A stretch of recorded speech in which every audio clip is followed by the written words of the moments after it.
Shelley's portrayal of characters in Frankenstein is all about drawing parallels and contrasts. Look at Victor and Clerval in chapter 19, for instance.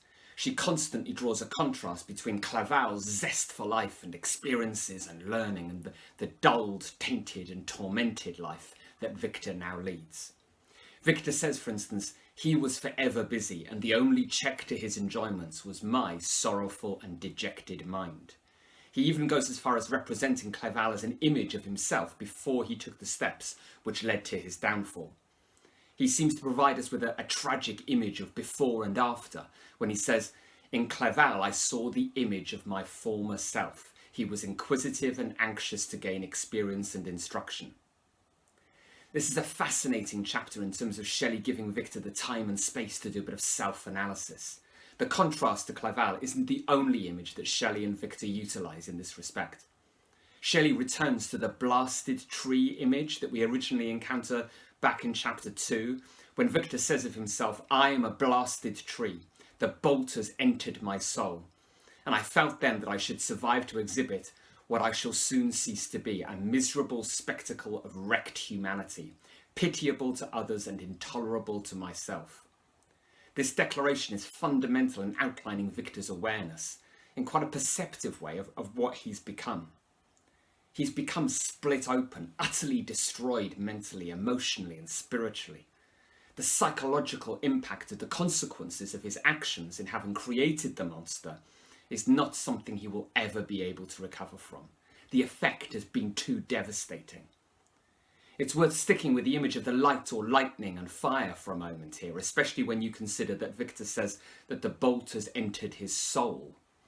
Is he perhaps saying something about how inextricably linked he and the monster are?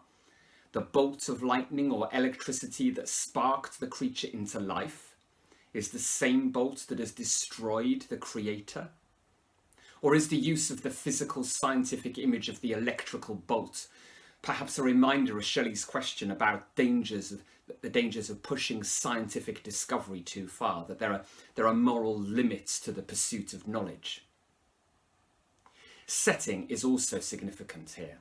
Shelley chooses a barren, remote setting, a typically Gothic feature to reinforce the idea of Victor's actions being unnatural and transgressive.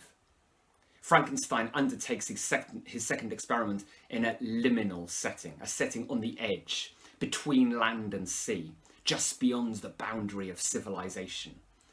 And it reflects what's going on in Victor internally. The external landscape is a mirror image of Victor's internal turmoil, the guilt and fear and trauma that are plaguing him as he pursues what he considers to be his only option, to create a second monster. The Orkney Islands are described by Victor as a desolate and appalling landscape. Perhaps this is the third image we should focus on in this chapter that Shelley uses to give us an insight into Victor's mental state. Perhaps Shelley's choice of the Orkney Islands as this barren liminal setting is one of the reasons why she focuses so much earlier in the chapter on locations linked with civilization, learning and tradition. Victor has travelled from London, the capital city of the British Empire, through Oxford with its historical and academic links, to Edinburgh, which Victor praises for its antiquity, beauty and regularity.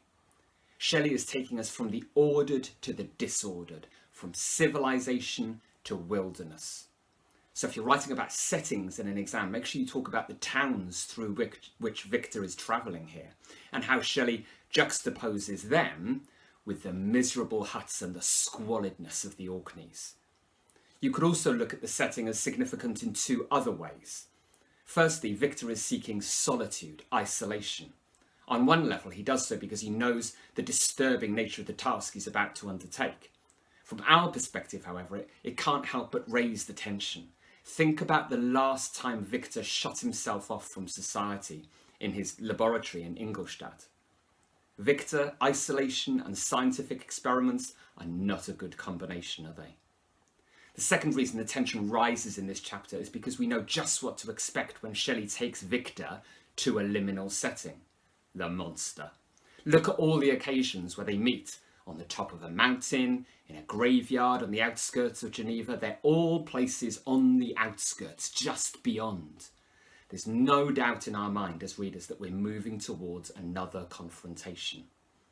And as the chapter comes to a close, Shelley contrasts the creation of the first monster with that of the female mate by highlighting the guilt and disturbing realization of the possible consequences of his actions that caused Victor such torment on this occasion. Victor says, "During my first experiment, a kind of enthusiastic frenzy had blinded me to the horror of my employment. My mind was intently fixed on the consummation of my labour, and my eyes were shut to the horror of my proceedings. But now I went to it in cold blood, and my heart often sickened at the work of my hands." If you found that useful, then please like and subscribe. And if you want to buy the English Gorilla's Guide to Frankenstein, you can now buy that on Amazon.